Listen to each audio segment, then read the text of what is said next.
Hello बच्चों, आज हम अपनी कक्षा 11वीं की पाठ्य पुस्तक आरोह भाग 1 का पाठ पढ़ेंगे। कबीरदास जी का पद, ये हमारे काव्य खंड का पहला पाठ है। और सबसे पहले इसमें हम कबीरदास जी के जीवन परिचय को पढ़ते हैं। उसके बाद मैं आपको पाठ की व्याख्या बताऊंगी और वो जो पद हैं उनसे संबंधित कैसे प्रश्न उत्तर आते हैं वो मैं आपको इस वीडियो के माध्यम से समझाऊंगी। तो पहले देखिए आप कबीर का जीवन परिचय। कबीरदास जी का नाम संत कवियों में सर्वोपरि है। इनका जन्म 1398 ईस्वी में वाराणसी उत्तर प्रदेश के लहतारा नामक स्थान पर हुआ।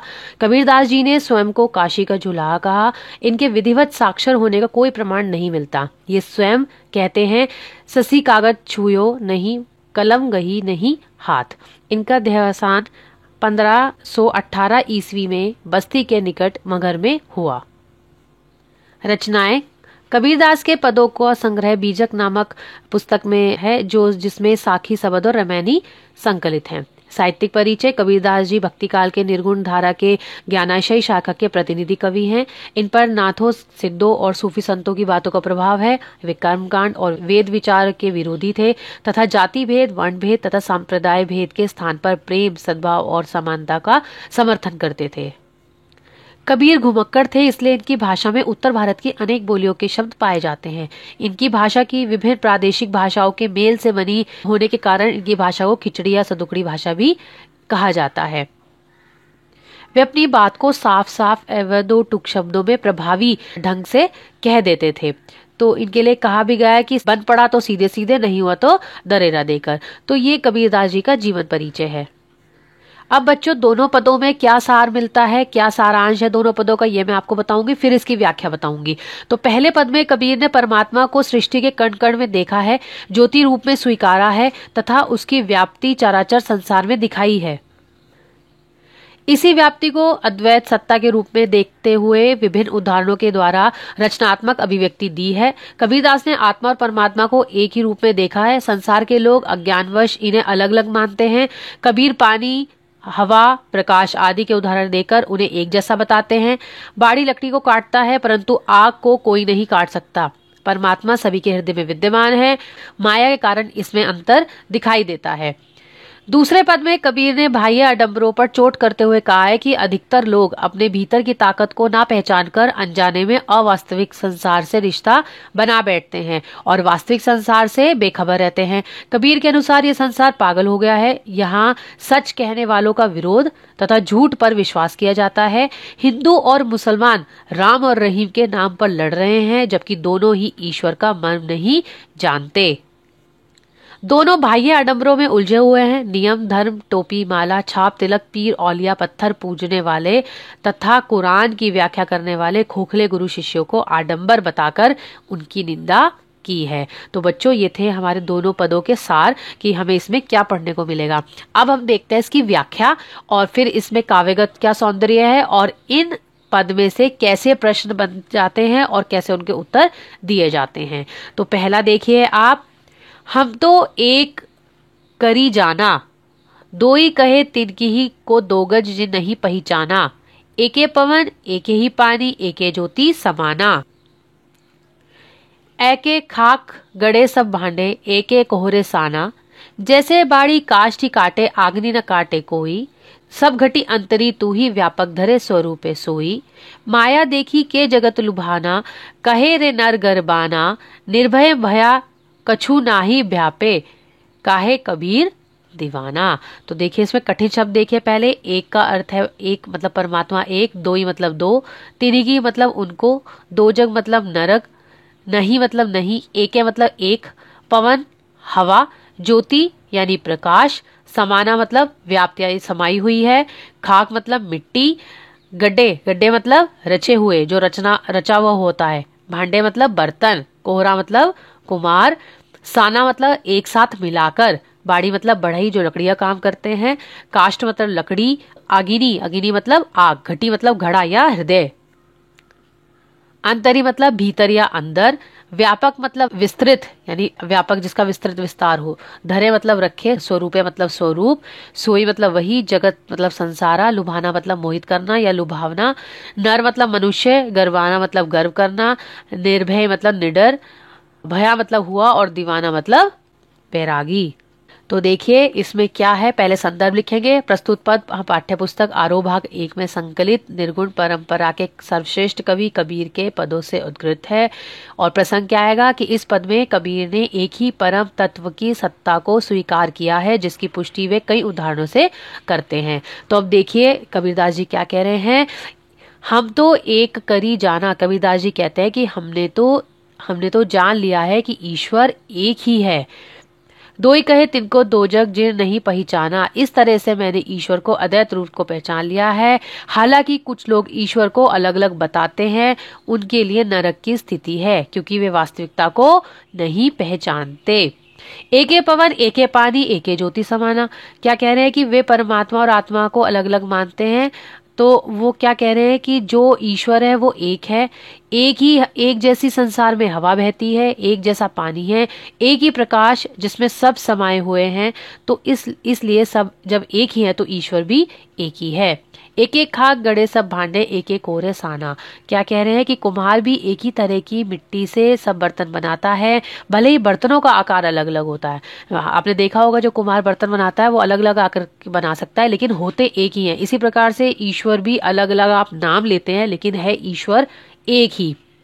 जैसे बाड़ी काष्ठ की काटे अग्नि न काटे कोई, तो क्या कह रहे हैं, बड़ी लकड़ी को तो काट सकता है परंतु आग को नहीं काट सकता। जो लकड़ी के अंदर आग समाई हुई होती है जिसके कारण वो जल जाती है, उसको नहीं काट सकता। इसी प्रकार से शरीर नष्ट हो सकता है, लेकिन उसके अंदर में जो व्याप्त आत्मा है वो सदैव अमर रहती है, वो कभी भी नष्ट नहीं होती। सब घटी अंतरी तू ही व्यापक धरे स्वरूप सोई।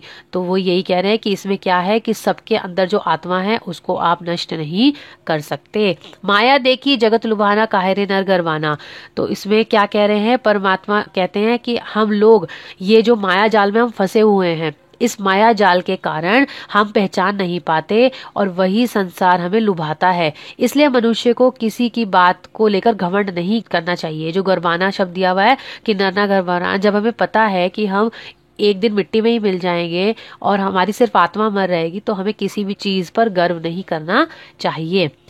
निर्भय भया कछु नहीं व्यापे कहे कबीर दीवाना, तो जो पद में अंत में क्या कहते हैं कबीरदास जी कि जब मनुष्य निर्भय हो जाता है, यानी उसके अंदर से भय खत्म हो जाता है, तो उसे कुछ नहीं सताता, यानी कोई भी चीज उसे परेशान नहीं कर सकती। तो कबीर अब निर्भय हो गया है और वो ईश्वर का दीवाना हो गया है, यानी वो सांसारिक मोह माया से दूर हो गए हैं और उन्हें पता चल गया है कि ईश्वर एक है और अंत में सिर्फ आत्मा ही अमर रहती है। तो देखिए इसी के इसमें जो विशेष है काव्यगत सौंदर्य क्या क्या आएगा इसमें।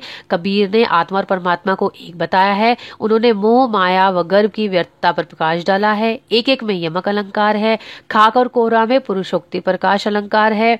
उसके बाद अनुप्रास अलंकार की छटा दर्शनीय है, सदुकड़ी भाषा है, उदाहरण अलंकार है और पद में गेयता व संगीतात्मकता है। तो इसी प्रकार से बच्चों देखो इस पैराग्राफ में से जो आपका पद है, इस पद में से कैसे आपके प्रश्न उत्तर बनते हैं। जैसे आपका देखिए प्रश्न बन गया कि कबीर परमात्मा के विषय में क्या कहते हैं। उसके बाद भ्रमित लोगों पर कवि क्या टिप्पणी करते हैं। संसार नश्वर है परंतु आत्मा अमर है, स्पष्ट कीजिए। कबीर ने किन उदाहरणों द्वारा सिद्ध किया है कि जग में एक ही सत्ता है। तो उसके उत्तर भी मैंने यहाँ पे लिखे हैं, आप इसकी मदद से आप इसको पढ़ सकते हैं और समझ सकते हैं। अब दूसरा पद देखिए, संतो देखन जग बोराना, साचे कहूँ तो मारन धावा, झूठे जगपतियाना, नेमी देखा धर्मी देखा, प्रात करे असनाना, आतम मारी पखानी पूजे, उसमें कछु नहीं जाना, बहुतक देखा पीर ओलिया, पढ़े कितेब कुराना, के मुरीद ततबीर बतावे, उनमें उहे जो ज्ञाना, आसन मारी डिम्ब धरी बैठे, मन में बहुत गुमाना, पीपर पाथर पूजन लागे, तीरथ गर्भ भुलाना, टोपी पहिरे मैला पहिरे, चाहप तिलक अनुमाना, साखी सब्दी गावत भूले, आतम खबरी न जाना, हिंदू कहे मोहि राम प्यारा, तुर्क कहे रही माना, आपस में दोई लरी लरी मुए, मर्म न काहू जाना, घर घर मंत्र देत फिरत है, महिमा के अभिमाना, गुरु के सहित शिष्य सब बूढ़े, अंत काल पछिताना, कहे कुबीर सुनो हो संतो, ई सब भर्म भुलाना, केतिक कहू कहा नहीं माने, सहजे सहज समाना। तो बच्चों इसमें कठिन शब्द देखिए, जैसे जग, जग बौराना। जग का मतलब होता है संसार, बौराना मतलब पागल हो जाना। सांच मतलब सच, मारन मतलब मरने, धावे मतलब दौड़े, पतियाना मतलब विश्वास करना, नेमी नियमों का पालन करने वाला, जो नियम पालन करता है, धर्मी मतलब धर्म को मानने वाला, प्रातः मतलब सुबह, स्नाना मतलब स्नान करना, नहाना यानी सुबह, आता मतलब स्वयं, पखानी मतलब पत्थरों को, पत्थरों की जो मूर्ति को पूजा करता है, पखानी मतलब पत्थरों की मूर्तियां जो होती हैं, पीर औलिया मतलब धर्मगुरु और संत ज्ञानी, किते मतलब ग्रंथ, जैसे हमारे धार्मिक ग्रंथ होते हैं जो, मुरीद मतलब शिष्य, तदवीर मतलब उपाय, डिम्बधारी मतलब घमंड करके, गुमाना घमंड, पाथर पत्थर, पहिरे पहने, छाप तिलक अनुमाना मतलब माथे पर तिलक व छाप लगाना, साखी दोहा यानी जो साक्षी होते हैं, शब्द ही वह मंत्र जो गुरु शिष्य को दीक्षा के अवसर पर देता है, शब्द ही वो होते हैं, जैसे हम कहते हैं शब्द, साखी शब्द, तो ये जो पद होते हैं जो गुरु शिष्य को देता है। गावत मतलब गाते हैं, आत्म खबरी मतलब आत्मा का ज्ञान, मोही मतलब मुझे, तुर्क मतलब मुसलमान, दो मतलब दोनों, लड़ी मतलब लड़ना, मोह मतलब मरना, मर मतलब रहस्य, कहू किसी ने, मंत्र गुप्त वाक्य बताना, महिमा उच्चता, शिक्षा यानी शिष्य, बूढ़े मतलब डूबे, अंतराल अंतिम समय, भर मतलब संदेह, केतिकी कहीं मतलब कहाँ तक कहूँ, सहजे सहज रूप से, और समाना मतलब लीन हो जाना। तो ये बच्चों थे कठिन शब्द। अब इसकी हम क्या देखेंगे, संदर्भ। संदर्भ हमारा क्या है, प्रस्तुत पद पाठ्यपुस्तक आरोह भाग 1 में संकलित निर्गुण परंपरा के सर्वश्रेष्ठ कवि कबीर के पदों से उद्गृत है। और प्रसंग क्या हो गया कि इस पद में उन्होंने धर्म के नाम पर हो रहे भाई आडम्बरों पर तीखा प्रहार किया है। तो देखिए क्या कह रहे हैं कबीरदास जी इसमें, व्याख्या देखिए। संत देखी जग बोराना, कबीरदास जी कहते हैं सज्जनों को संबोधित करते हुए कि यह संसार पागल हो गया है। जो व्यक्ति सच बातें बताता है उसे मारने के लिए दौड़ता है, और जो झूठ बोलता है उसे उस पर विश्वास कर लेता है। साचे कहे तो मारन धावे, झूठे कहे पतियाना, मतलब मारने के लिए झूठ बोलने वाले पर तो विश्वास करता है, और जो सच बोलता है उसे मारने के लिए दौड़ता है। नेमी देखी धर्मी देखी प्रात करे स्नाना, वो कह रहे हैं कि हमने हिंदुओं के बारे में बोलते हुए कहते हैं कबीरदास जी कि ऐसे बहुत से लोग देखे हैं जो नियमों का पालन करते हैं। नियमों का मतलब, नेमी मतलब नियमों का मतलब जो सुबह उठना, पूजा पाठ करना, तो नियमों का पालन करते हैं, तथा प्रातःकाल उठकर स्नान करते हैं, धर्म के अनुसार सारे अनुष्ठान करते हैं। तो ऐसे लोग भी हमने देखे हैं। आत्म मारी पखिनानी पूजे उसमें कछु नहीं ज्ञाना, वो कह रहे हैं कि हमने ऐसे लोग देखे हैं जो अपनी आत्मा को मारकर पत्थरों को पूजते हैं और अपना आत्मचिंतन नहीं करते। इन्हें अपने ही ज्ञान पर घमंड होता है, और परंतु उन्होंने कुछ भी ज्ञान इन्हें प्राप्त नहीं होता। बहुत देखे पीर ओलिया पढ़े किताब कुराना, वो कह रहे हैं मैंने बहुत से ऐसे मुसलमान देखे हैं जो कि पीर ओलिया ऐसे होते हैं जो कि कुरान का नियमित पाठ करते हैं और अपने शिष्यों की तरह तरह से उपाय बताते हैं, जबकि ऐसे पाखंडी स्वयं खुद के बारे में नहीं जानते। के मुरीद तब्दीर बतावे उसमें उन्हें नहीं ज्ञाना, मतलब कह रहे हैं मुरीद मतलब शिष्य, अपने शिष्यों को तो ज्ञान बखारते हैं लेकिन खुद उन्हें क्या करना चाहिए वो इसके बारे में नहीं जानते। आसन मारे डिम ढरी बैठे मन में बहुत गुमाना, वो पाखंडी क्या करते हैं, ढोंगी जो है मतलब योगियों पर चोट करते हैं और आसन लगाकर अहंकार धारण किए बैठे रहते हैं, और उनके मन में बहुत घमंड भरा रहता है कि उनसे ज्यादा ज्ञानी इस धरती पे शायद ही कोई होगा। मतलब उन्हें घमंड रहता है कि हम इस धर्म का, हमें सबसे ज्यादा ज्ञान है।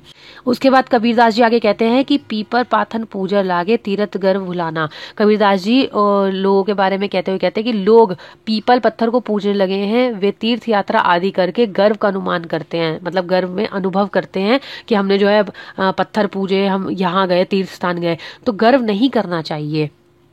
टोपी पहिरे माला पहिरे छाप तिलक अनुमाना, वे ईश्वर को भूल जाते हैं, जो सच्चा ईश्वर है उसे तो भूल जाते हैं, और क्या करते हैं लोग, टोपी पहनते हैं, माला धारण करते हैं, माथे पर तिलक लगाते हैं, शरीर पर छापे लगाते हैं। तो वो कहते हैं ये सब वो लोग करते हैं। उसके बाद साखी शब्दी गावत भूले आत्म खबरी न जाना, कि वे साखी वे शब्द को गाना भूल गए हैं तथा अपनी आत्मा के रहस्य को नहीं जानते वे लोग। हिंदू कहे मोहि राम प्यारा, तुर्क कहे रही माना। वो जो मतलब अपने ईश्वर को नहीं पहचान पाते और अपने ही घमंड में रहते हैं, सांसारिक मोह जीवन को घमंड से भर देते हैं। हिंदू कहते हैं कि हमें राम प्यारा है, तुर्क यानी मुसलमान कहते हैं कि हमें रहीम प्यारा है। तो दोनों समूह अपनी श्रेष्ठता के चक्कर में लड़ते रहते हैं। मतलब वो कहता है मैं श्रेष्ठ हूँ, वो कहते हैं मैं श्रेष्ठ हूँ, परंतु जो ईश्वर की सत्ता है, जो ईश्वर को जानने का रहस्य है, वो इनमें से कोई भी नहीं जान पाता। आपस में दो ही लड़ी ले हैं, मर्म नहीं जाना। वही कह रहे हैं कि आपस में दोनों लड़ लेते हैं, लेकिन जो सत्य है, जो रहस्य की बात है कि ईश्वर एक है या ईश्वर सब में व्याप्त है, वो ये नहीं समझ पाते। घर घर मंत्र देख फिरत महिमा के अभिमाना।